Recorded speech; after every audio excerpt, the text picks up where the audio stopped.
पृथ्वी धमक से हिल रही थी जिनके, सब सावधान, कौन कहां से आ रहा है।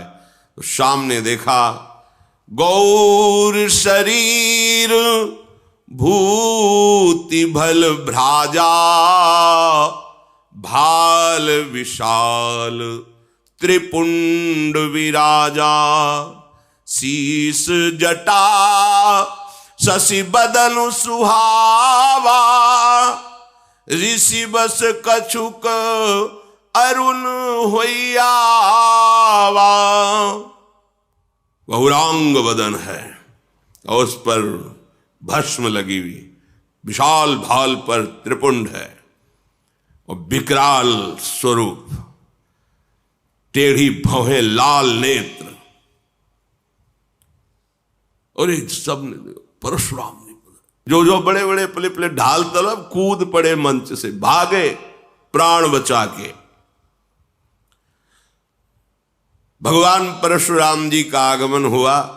वस्त्र तो मुनियों के से है, वलकल की लंगोटी, मृग शर्म बंधा हुआ, पीछे 2 तोड़ीर, दाहिने हाथ पे फरसा, बाएं हाथ पर धनुष और सिंहवत चाल। उनका सेवक होगा मेरा और मेरे आराध्य देव का धनुष भंग करेगा। अरे सेवक वो होता है जो स्वामी को प्रसन्न करे, सेवा के द्वारा सेवकाई करे। ये तो दुश्मन का काम किया है, वो मेरा सेवक हो सकता है। जिसने भगवान शंकर के धनुष को तोड़ा है, शास्त्रा हुआ, वो अर्जुन के समान मेरा वो दुश्मन है। सामने उपस्थित हो, नहीं पूरी सभा को काट डालेंगे। सो बिलगाई बिहाई समाजा, न तुम्हारे जय हैं सब राजा। सब राजा लोग उसे बाहर कर दे या वो स्वयं बाहर होकर आ जाए, नहीं पूरी सभा मारी जाएगी। भगवान तो हाथ जोड़े खड़े हैं। लक्ष्मण जी उछल पड़े, विश्वामित्र जी के बगल में बैठे हुए थे, आए और कहा महाराज एक धनुष पे इतनी गुस्सा की जाती, हमने तो सैकड़ों धनुष तोड़े बाल्यावस्था में, जहां खींचते थे टूट जाता था, कभी आप नहीं आए गुस्सा करने के लिए। इस धनुष में क्या खास बात है जो आप इतना उछल रहे, क्रोध कर रहे, और सब मारे जाएंगे, सब मारे जाएंगे। बहु धनु ही तोरी लरिकाई, कभी हमने नहीं देखा कि धनुष टूटा तो आप आ गए, और लेकिन आज आपको इतनी गुस्सा क्यों आ रही है। परशुराम जी ने कहा चिरंजीवी का आशीर्वाद दिया है इसलिए मैं शांत हो रहा हूं। रे नृप बालक काल बस बोलत तो ही न संभार, धनु ही सम त्रिपुरारि धनु विदित सकल संसार। अरे मूर्ख बालक, तू काल के अधीन हो रहा है। साधारण धनुइयों के सामने तू भगवान शंकर के अजगों को जो विश्व में बंदित हैं, उनके धनुष को तुम उनसे जोड़ रहे हो। लक्ष्मण जी ने कहा हे देव, मेरे तो ऐसा लगता है कि धनुष धनुष है, कोई भी धनुष हो। अब इस पुराने धनुष में रखा ही क्या था, उठाया जरा में टूट गया, इससे किसी का लाभ और हानि तो हुआ नहीं। मेरे प्रभु ने तो इसे समझा कि बहुत वजनदार है, बहुत कठोर है, तो उठाते ही टूट गया, इसमें कोई दोष नहीं है। और आप बिना किसी दोष के ऐसे उछल उछल करके क्रोध कर रहे हैं, हमको तो अच्छा नहीं लगता आपका ये स्वरूप। परशुराम जी ने इसे फरसा लिया, बोले चितई परसु की ओरा, रे सठ सुन्यो स्वभाव न मोरा, बालक बोली बधौ नहीं तो ही, केवल मुनि जड़ जा नहीं मोही, बाल ब्रह्मचारी अति कोही, विश्व विदित क्षत्रिय कुल द्रोही, भुजबल भूमि भूप बिनु कीन्ही, विपुल बार मही देवन दीनी, सहस्र बाहु भुज छेदनिहारा, परसु बिलोक महीप कुमारा। परसा से दिगाए दुष्टता की बात करता है, मेरे स्वभाव को नहीं जानता। अभी तक तू जीवित है केवल बालक समझकर चिरंजीवी आशीर्वाद दिया, इसलिए पूछ ले विश्वामित्र से, मेरी महिमा पूछ ले अपने गुरु से। मुझे निरा मुनि मत समझ, मैं बाल ब्रह्मचारी अत्यंत क्रोध करने वाला हूं और दुष्ट राजाओं का विनाश करने वाला है मेरा फरसा है। अपनी भुजाओं के बल से 21 बार पृथ्वी के दुष्ट राजाओं को काट काट करके उनके राज्य का दान ब्रह्म ऋषियों को किया है। शास्त्राबाओं की भुजाओं का छेदन करने वाले मेरे फरसे को देख। ऐ राजा के बालक, तो अपने माता पिता को शोक से युक्त करना चाहता है क्या? जब मैं दहाड़ता हूं और फरसा लेकर दौड़ता हूं तो स्त्रियों के गर्भ गिर जाते हैं, प्रहार करने की बात नहीं रहती। लक्ष्मण जी हंस पड़े, वाह वीर वाह मुनि, स्त्रियों के गर्भ गिर जाते, वाह कैसे महात्मा आप हैं, धन्य है। पूरी सभा हाय है कर रही कि छोटे राजकुमार क्या कर रहे हैं, मानो घी में आहुति डाल रहे हो, वैसे ही हाथ जोड़ के इन्हें शांत करना चाहिए। लक्ष्मण जी ने हंस करके कहा कि अब समझ में आया कि आप कितने जोर के योद्धा हो, पर हम आपको बता दें कि फूंक से पहाड़ नहीं उड़ाया जा सकता। भूल में मत रहना, बालक समझकर कहीं भूल में मत रहना, फूंक से पहाड़ नहीं उड़ाया जा सकता। ये बार बार जो है जो फरसा दिखा रहे हो, तो यहां कुम्हड़ बतिया को नाही, जे तर्जनी देख मर जाही। यहां कोई कुम्हड़ा की बत्तियां नहीं कि अंगुली दिखा दोगे सूख जाएगी, कि तुम्हारा फरसा बार बार दिखा रहे ना कि फरसा दिखा दियो हम डर जाएंगे। फूंक से पहाड़ उड़ाने की कोशिश मत करो, हमें निरा बालक मत समझो। आपको प्रणाम किया है तो सिर्फ मुनि वेश देख करके, और ये जो आप फरसा धनुष बाण, ये मुनि वेश के विपरीत है। मैं अभिमान से नहीं कहता हूं, आप सच्ची समझ लो, मुझे केवल बालक मत समझना। अगर हम आपसे अभी नम्रता से पेश हो रहे हैं तो उसका कारण है, भृगुसुत समुझी जनेऊ बिलोकी, जो कछु कहो सहस ऋषिरों की। आप जो बोल रहे हो ना, और मैं सह रहा हूं, इसका कारण एक ही है। एक तो यज्ञोपवीत धारण की ब्रह्म ऋषि हो, और दूसरी बात जानता हूं भृगुवंश को पावन करने वाले महात्मा हो। इसी के कारण आपके ऐसे कठोर वचन और ऐसे अभिमान भरे वचन सुनकर मैं शांत हूं, क्योंकि हमारे कुल में देवता, ब्रह्म ऋषि और भगवान के भक्त, इन पर कभी हाथ नहीं उठाया जाता, चाहे जितना बड़ा अपराध कर दें। हमारे कुल में वीरता इन पर नहीं दिखाई जाती। आप ब्रह्म ऋषि है, महात्मा है, भगवान के भक्त पर, महात्मा पर, ब्रह्म ऋषियों पर हमारे कुल में कभी हाथ नहीं उठाया जाता, क्योंकि इनको मारने से बहुत बड़ी ब्रह्म हत्या लगती है, और अगर इनसे हार जाए तो बड़ी भारी अपकीर्ति होती है। फिर भी हम आपके पैरे ही पड़ रहे हैं कि आप शांत हो जाइए। आपको ज्यादा है अस्त्र शस्त्र दिखाने की जरूरत नहीं, क्योंकि आपके वचन ही करोड़ों वज्र के समान हैं, तो और अस्त्र प्रहार करने की जरूरत क्या है? आपने बेकार में फरसा धारण कर, फरसे से ज्यादा तो आपके वचन है कठोर, अर्थात मुनि के वचन बहुत मृदु, शांत और समदर्शिता से युक्त होने चाहिए, वो आपके हैं नहीं। अगर आपको हम कुछ अनुचित बोल रहे हो तो आप उसका लक्ष्य समझ लेना, आपके पास धनुष बाण और फरसा देख करके। अगर आप केवल मुनि बन करके आते तो अर्घ पाद्य देकर आपके चरणों में हम बैठे रहते। पता नहीं क्या हो रहा है कि लक्ष्मण जी बोल रहे हैं और परशुराम जी का हाथ काम नहीं कर रहा, नहीं उनके सामने कोई बोल सके। अब विवश हो गए। विश्वामित्र जी का समझाओ ना अपने चेला को, बहुत उद्दंडता कर रहा है। कौशिक सुनो मंद यह बालक, कुटिल काल बस निज कुल घालक, भानुवंश राकेश कलंको, निपट निरंकुश अबुध असंको। विश्वामित्र जी समझाओ ना इसे, बड़ा कुबुद्धि है, कुटिल है, एक काल के बस हो रहा। अगर हमारा फरसा चला तो इसके ऊपर ही नहीं पूरे इसके वंश का विनाश कर देंगे। ये तभी निकलता है जब कमजोर हो जाता है सामने वाला। हमारी बात बताओ ना कि हम कौन हैं। अभी एक क्षण में काल का ग्रास हो जाएगा, मैं पुकार करके कहता हूं इसके बाद कोई मुझे दोष मत देना। लक्ष्मण जी ने कहा महाराज दूसरे को बताने की जरूरत ही नहीं, आपका यश जब से आप आए तो अपने मुख से इतनी बार यश कह चुके हैं कि दूसरे को परिचय बताने की जरूरत नहीं, आप बार बार फरसा उठा बता चुके हैं।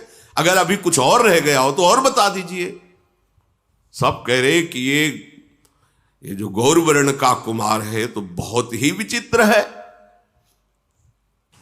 हमें लगता है भगवान आपको संतोष नहीं है, आप क्रोध मत रोकिए। आप वीरता का वेश धारण किए हैं, आप और बोलिए जो कुछ करना चाहे आप कर लीजिए, आप क्रोध को रोकिए मत। पर आपको जरूर ये कहता हूं कि साधु के वेश में शोभा नहीं देता। हमने तो देखा है कि जो वीर योद्धा होते हैं वाणी से नहीं बोलते, उनका काम बाणों से होता है। वो आप जब से आए वाणी से ही बोलते जा रहे हो। सारी सवाल कार्य किसी तरह इस कुमार को चुप करो, कहीं ऐसा ना हो कि कुछ अमंगल हो जाए। वो इधर लक्ष्मण जी ने कहा कि डींग हाँकना बंद करो महाराज, अब अपनी वाणी का वज्र प्रहार करना बंद करो। आप तो बार बार ऐसे धमका रहे हो, मतलब काल आपकी अंगुली के इशारे से ही चलता हो। लक्ष्मण जी की कठोर सुनते ही परशुराम जी ने भयानक फरसा संभाला और हाथ में लिया और बोले आप दोष मत देना, मैं इसकी अभी गर्दन उतारता हूं। बहुत बचाया पर अब ये बचेगा नहीं। विश्वामित्र जी आ गए, क्षमा कीजिए क्षमा कीजिए। देखो बालकों की बातों पर आप जैसे महान ऋषि ध्यान नहीं देते, इनका स्वभाव ही ऐसा होता है।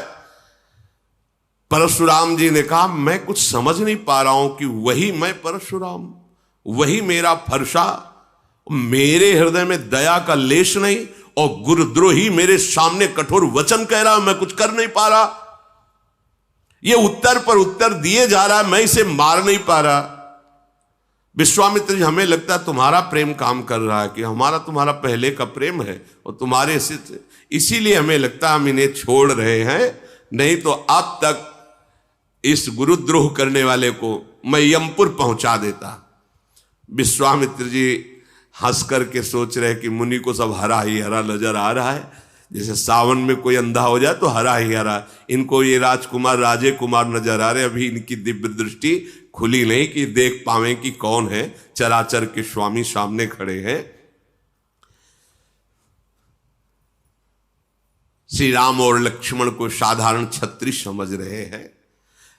विश्वामित्र जी ऐसा मन में सोचकर सावधान कर रहे, शांत। लक्ष्मण जी पीछे से विश्वामित्र जी के कहा कि महाराज आपका सील और स्वभाव देखकर क्या सील है, नम्रता है आपकी और क्या स्वभाव है आपका, और हंस दिए।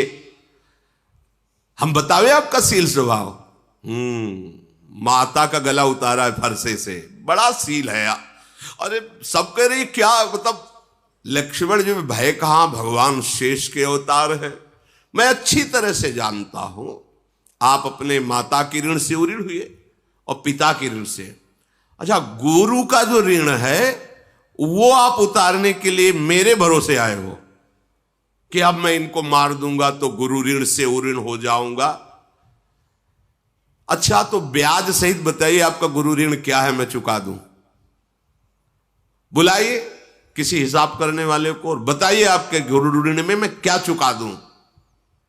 सुनि कटु बचन कुठार सुधारा, हाय हाय सब सभा पुकारा।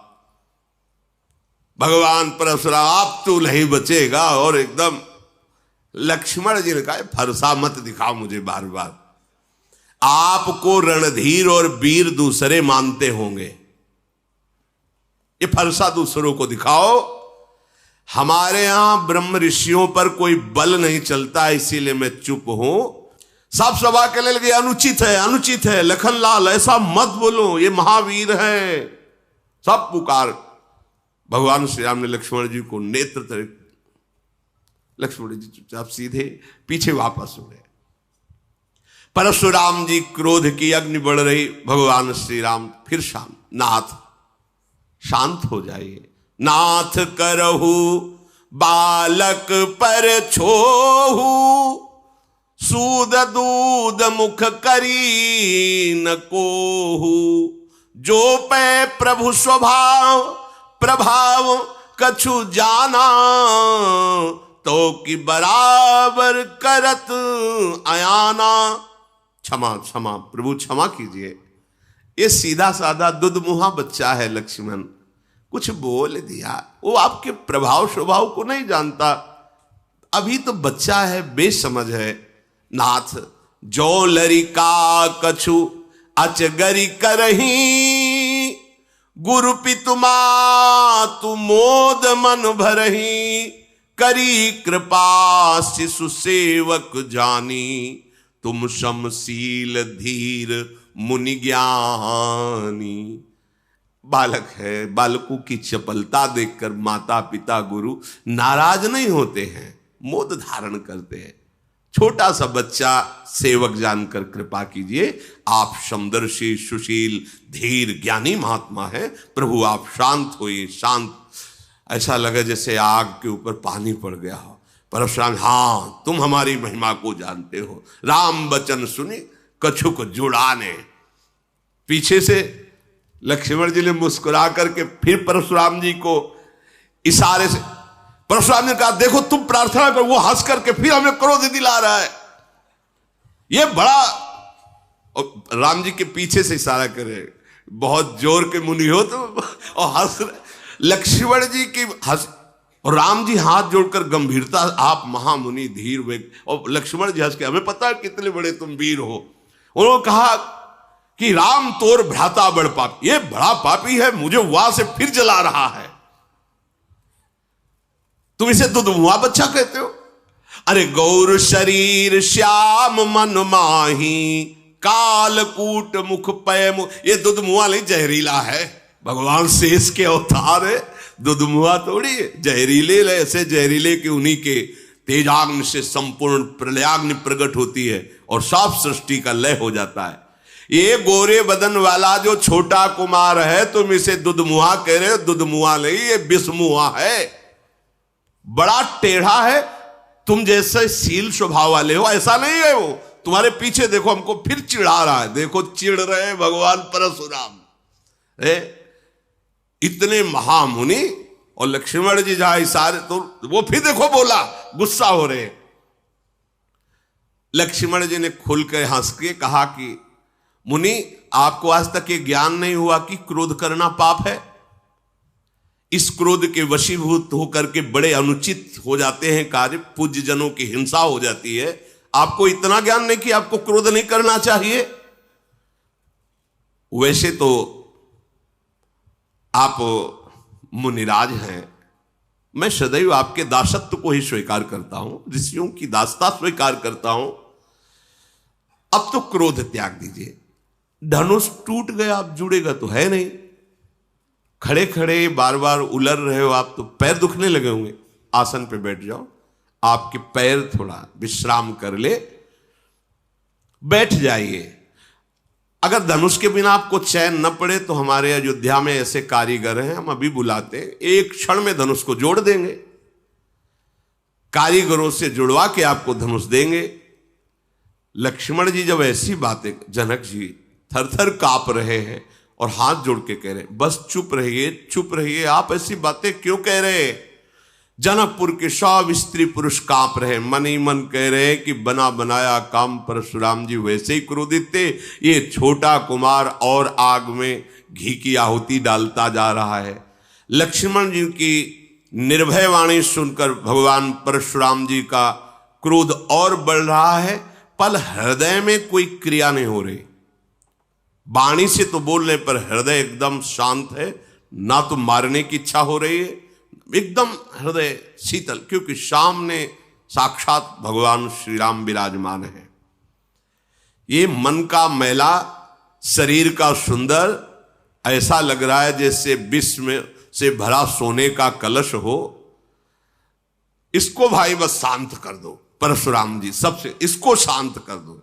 लक्ष्मण जी ने हंस करके कहा कि और किसी को कहने की जरूरत ही क्या है महाराज, आपका शांत वेश देखकर वैसे ही हम शांत हैं, मतलब आपका तो खुद अशांत स्वरूप हो रहा है इस समय।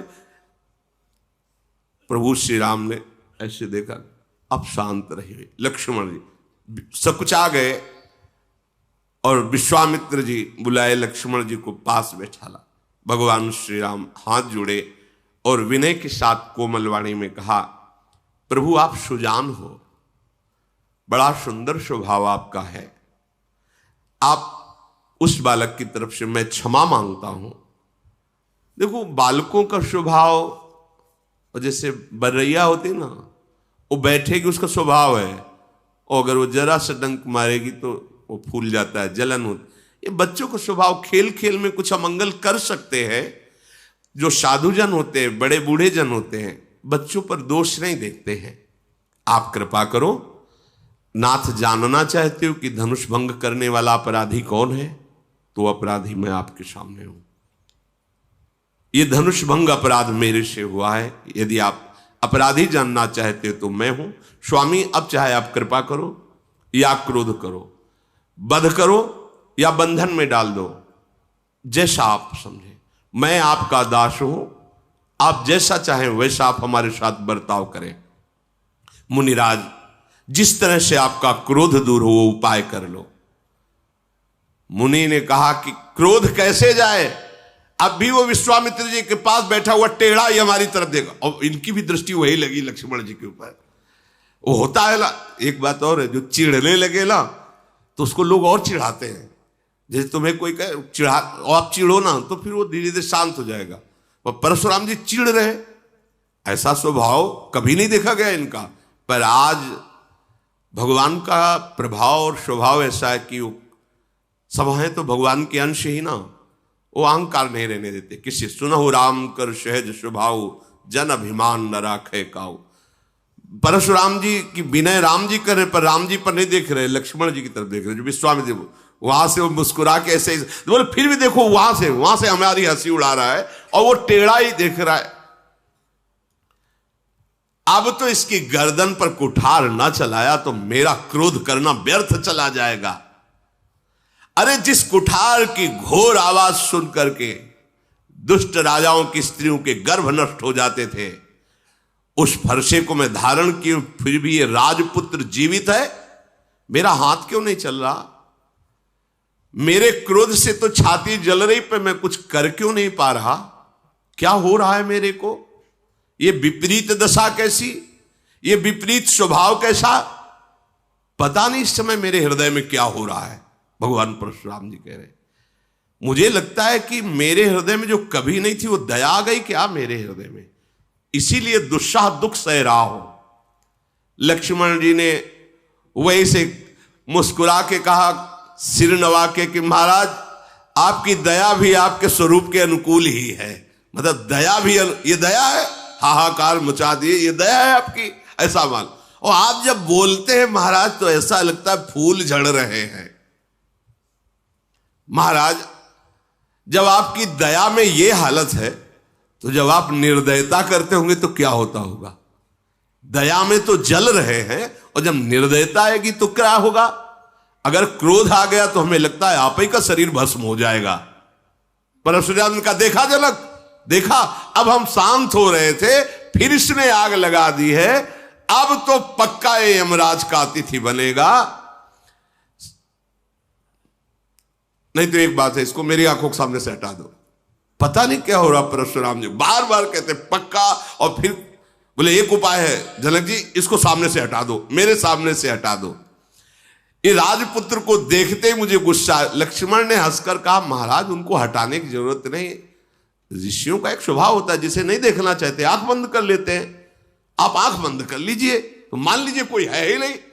लक्ष्मण जी ने कहा, मूंदे आंख कतहु को नहीं, हटाने की जरूरत नहीं, आप अपनी आंख मूंद लीजिए। परशुराम तब राम प्रति बोले उरयति क्रोध, संवत्सरासन तोरि सठ करसि हमार प्रबोध। क्रोध धारण करते हुए भगवान राम से कहा, तू भी उसी का भाई है ना? बार बार विनय करता है और भगवान शिव के धनुष को तोड़ा और हमें ज्ञान सिखाने चला है। तेरा भाई तेरी ही सम्मति से मुझे कटुवचन बोलता है और तू आकर छल से हाथ जोड़कर मुझे शांत करना चाहता है। आज मैं युद्ध में तुझे परास्त करूंगा।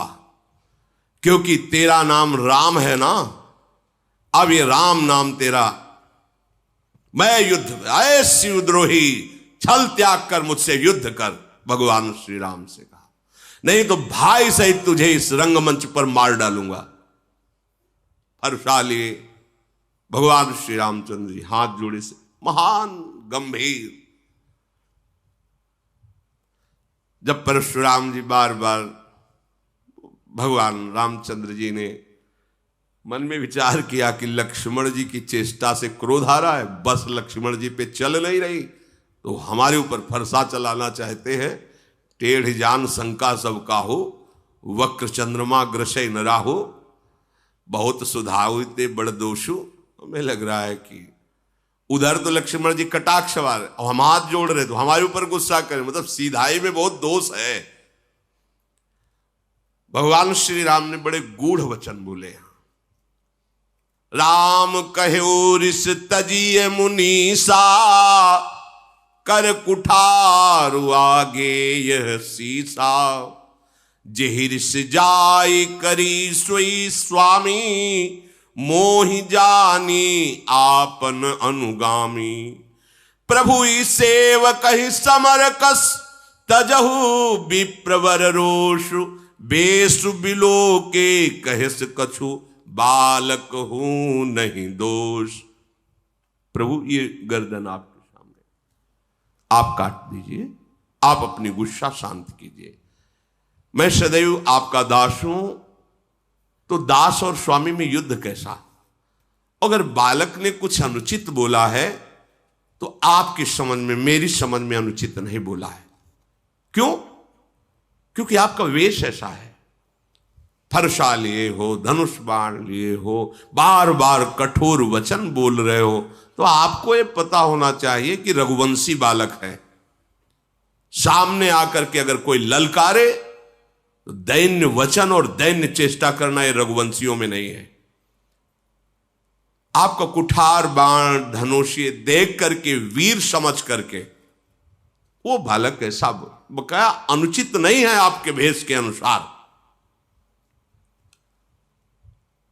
यदि आप कमंडल कुशा आसन साष्टांग दंडवत करके हाथ जोड़ करके खड़ा रहता, मुझे पता है आप बार बार फरसा धनुष, मैंने ये किया, मैंने वो किया, ये वीर वेश वीर वार्ता सुन करके उसके मन में जो बात आई वो कह दिया, वो दोष नहीं है। हम सब आपकी चरण धूल माथे पे रखते हैं। क्षमा, आप शांत रहिए, बहुत क्षमा होनी चाहिए आपके अंदर, दया होनी चाहिए, आप ऋषि हैं। अब प्रभु आप जो कह रहे हैं कि हमसे युद्ध के, तो युद्ध तो हो ही नहीं सकता, क्योंकि आप स्वामी, मैं सेवक हूं। और रही राम नाम की बात कि ये नाम, तो वैसे भी आपका हमारे से नाम बड़ा है, परशु सहित बड़ा। हमारा तो एक छोटा सा नाम राम, और आपका परशुराम कैसे हो सकता है? हमारी आपकी होड़ कैसे हो सकती है? प्रभु मैं तो केवल एक ही गुण ये धनुष धारण करता हूं। आप शम दम तपस्या शौच क्षमा सरलता ज्ञान विज्ञान आस्तिकता, ये 9 गुण धारण करते हैं। हम सब प्रकार से आपके दास हैं, आपको आप क्षमा ही करनी चाहिए, ये बात नहीं कहनी चाहिए कि युद्ध कीजिए। भगवान श्री राम परशुराम जी को बार बार मुनि विप्रवर ऐसा कहा। परशुराम जी क्रोधित होकर ठहाका मारकर बोले, समझ गए तुम मुझे कोरा मुनि ही समझते हो, समझ गए, तुम ही मुझे कोरा मुनि ही समझते हो। मैं ऐसा ब्रह्म ऋषि नहीं हूं जैसा तुम समझते हो। मैं जो ब्रह्म ऋषि जन जैसे यज्ञ करते हैं ना, तो मेरी यज्ञ कैसे होती जानते हो? धनुष श्रुआ, बाण आहुति, मेरी क्रोध भयंकर अग्नि, और दुष्ट राजाओं की चतुरंगणी सेना समिधा, और ललकार ललकार के काटना स्वाहा। मैं ऐसा मुनि हूं। परशुराम जी ने कहा, ऐसी एक यज्ञ नहीं, करोड़ों यज्ञ की है। बार बार मेरा प्रभाव तुझे भी मालूम नहीं, तू निरा मुझे ब्रह्म ऋषि मत समझ लेना। भगवान श्री राम हाथ जोड़े ऐसे खड़े। घमंड हो गया होगा तुमको, अजगो तोड़ दिया ना इस बात का, मानो तुमने संसार पर विजय प्राप्त कर ली। प्रभु ने कहा विचार कर बोलिए, विचार कर बोलिए। बहुत कड़वा बोल रहे हो आप, मेरी अगर भूल भी मानते हो तो बहुत छोटी सी, पर आपका ये जो इस समय वचन निकल रहा है बहुत कड़वा है। यदि आप ऐसा कहते हैं कि निरामुनि नहीं है, आप वीर हैं, तो क्षमा कीजिए, फिर मेरी बात सुन लीजिए। त्रिभुवन में कोई ऐसा योद्धा पैदा ही नहीं हुआ जिसके आगे राम का मस्तक भयवश नमन करे। अगर आप ऐसा समझते हो कि आप बार बार मुझे मुनि समझता है, ब्रह्म ऋषि समझता है, तो आप एक बात समझ लो, त्रिभुवन में कोई ऐसा योद्धा वीर पैदा ही नहीं हुआ कि राम का मस्तक उसके सामने भययुक्त होकर झुक जाए। देवता, दैत्य, राजा, योद्धा पूरे त्रिभुवन के एक साथ मिल जाएं और रण में यदि हमें ललकार दे तो मैं सुख पूर्वक, चाहे काल क्यों ना हो, उसको भी नष्ट कर सकता हूं। ये भयवश आपके सामने शीश नहीं झुका रहा, मुनि मानकर ही झुका रहा हूं। और आपको बताया हमारे रघुवंश में महाराज दशरथ जी देवराज इंद्र की सहायता करने गए थे। हमारे रघुवंश की कुल की ऐसी प्रशंसा है कि रण में यदि ललकार दे तो सामने चाहे कोई काल भी क्यों ना, कदम पीछे नहीं हटेगा। परशुराम जी के शरीर में कंप शुरू हो गया जब राम जी बोले कि आप अगर ऐसा समझते हैं कि मैं बार बार मुनि और ऋषि कह रहा हूं, तो आप ऐसे ऋषि नहीं, आप महावीर। तो आप इतना समझ लीजिए, भयवश राम का सिर झुक नहीं सकता, चाहे त्रिभुवन एक साथ होकर के लड़ ले, चाहे काल के सामने खड़ा हो, रघुवंशी कभी कदम पीछे नहीं हटा। फिर हाथ जोड़ा राम जी ने, कहा ऐसा होने पर भी आपके चरणों में प्रणाम है, मैं आपका दास हूं, और जो आपसे भयभीत हो गया वो जगत से निर्भय हो जाता है। जो आपसे भयभीत हो गया वो जगत में निर्भय हो जाता है। विप्रवंश के अस प्रभुताई, अभय होए जो तुम्हें डराई। नाथ, जो आपसे डर गया वो त्रिभुवन में निर्भय हो जाता। परशुराम जी की बुद्धि काम नहीं कर रही कि एक बार इतना शब्द मेरे सामने कह देना कि भयवश में सर नहीं झुका रहा, अगर काल भी हो तो राम का सर भयवश नहीं झुकेगा।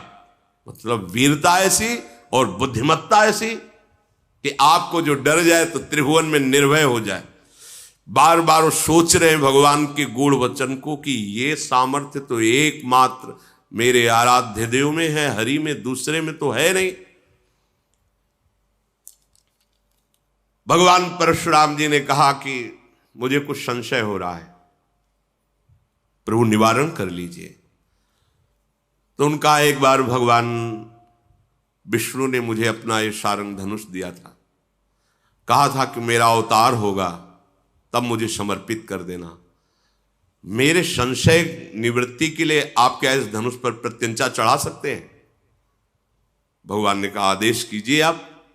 तो उनका मेरे संशय के नाश के लिए आप इस पर प्रत्यंचा चढ़ा दीजिए, क्योंकि दूसरा त्रिभुवन में कोई नहीं जो भगवान श्री हरि के सारंग धनुष पर प्रत्यंचा चढ़ा सके, वो केवल वही चढ़ा सकते हैं, दूसरा नहीं।